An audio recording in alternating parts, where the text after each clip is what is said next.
થી 4 ટેબલસ્પૂન તેલ લઈશું. ઓકે.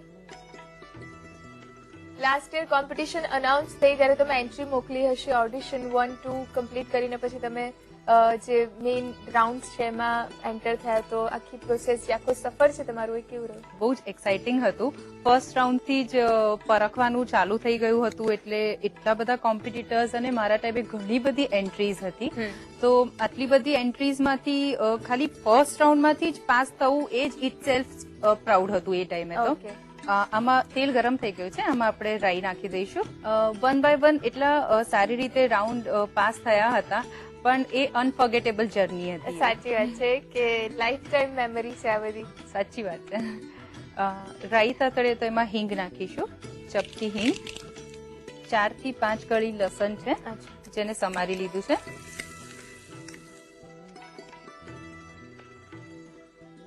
બે મિનિટ લસણ થઈ જાય એટલે એમાં આપણે વર્ષાડોડીના ફૂલ એડ કરીશું. આ વર્ષાડોડીના ફૂલ છે હિમાલી, જેને મેં બોઇલ કરી લીધા છે, એટલે કે વરાળે બાફી લીધા છે. 100 ગ્રામ ફૂલ નાખીશું. હવે ગ્રીન જ હોય છે? હા, એટલે એ લાઇટ ગ્રીન હોય છે. બોઇલ કરવાથી એ થોડા ડાર્ક ગ્રીન થઈ જાય છે. અચ્છા, માર્કેટમાં અવેલેબલ હોય છે ખરા?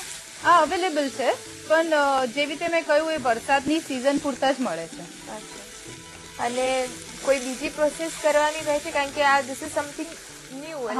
આ એક ફૂલ છે, એટલે એ એની ડાળીની સાથે આવતા હોય છે. એટલે માર્કેટમાંથી જયારે લાવીએ ત્યારે ડાળીની સાથે અવેલેબલ હોય છે. તો એને ડાળીથી છૂટા પાડીને જેવી રીતે આપણે ફૂલ ચૂંટીએ છીએ એ રીતે ચૂંટી લેવાના હોય છે. અચ્છા, ટેસ્ટમાં કેવું હોય છે અને શું ખાસિયત છે? ફૂલ વિશે થોડું કહો. આ ફૂલ બ્લેન્ડ ટેસ્ટના હોય છે, એટલે આપણે જયારે એને દહીં સાથે બધો જ મસાલો કરીને સર્વ કરીએ છીએ ત્યારે એક તીખી સબ્જી તૈયાર થાય છે, જે પરાઠા સાથે બહુ સરસ લાગે છે. ઓકે.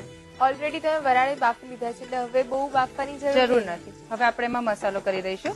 ચપટી હળદર, 1 ટેબલસ્પૂન ધાણા જીરું, 2 ટેબલસ્પૂન મરચું.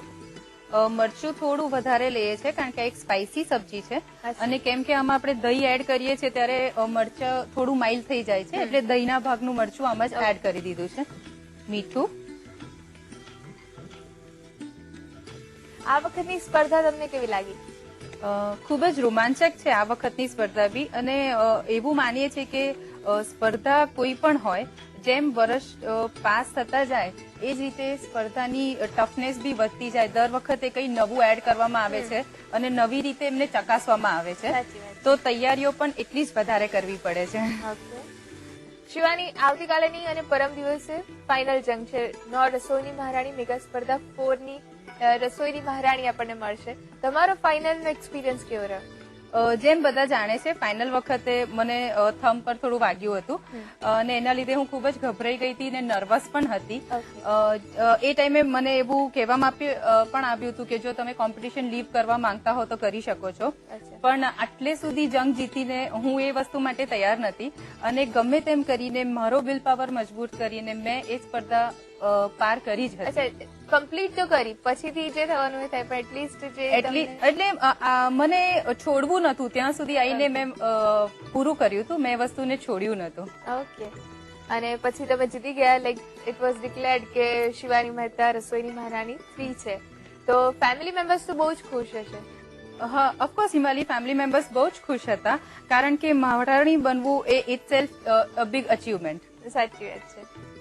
અને આટલા ઘવાયા પછી જીતવું એની જીત, એ જીતવાની મજા કંઈક ઓર જ હોય છે કે આટલું વાગ્યું ને સ્ટીલ તમે જીતી ગયા. આ થઈ ગયું છે હિમાલી, અને ગેસ બંધ કરી દઈશું. આ રીતે આને ડ્રાય જ રાખીએ છીએ? હા, એને ડ્રાય જ રાખીએ છીએ. હવે આપણે એને એક બાઉલમાં કાઢી લઈશું. હવે 10 મિનિટ રૂમ ટેમ્પરેચર પર આવે ત્યાં સુધી એને ઠંડુ થવા દઈશું. ઓકે. તમે એક નવા જ પ્રકારનું શાક શીખી રહ્યા છો. પ્રોસેસ થોડી અધૂરી છે,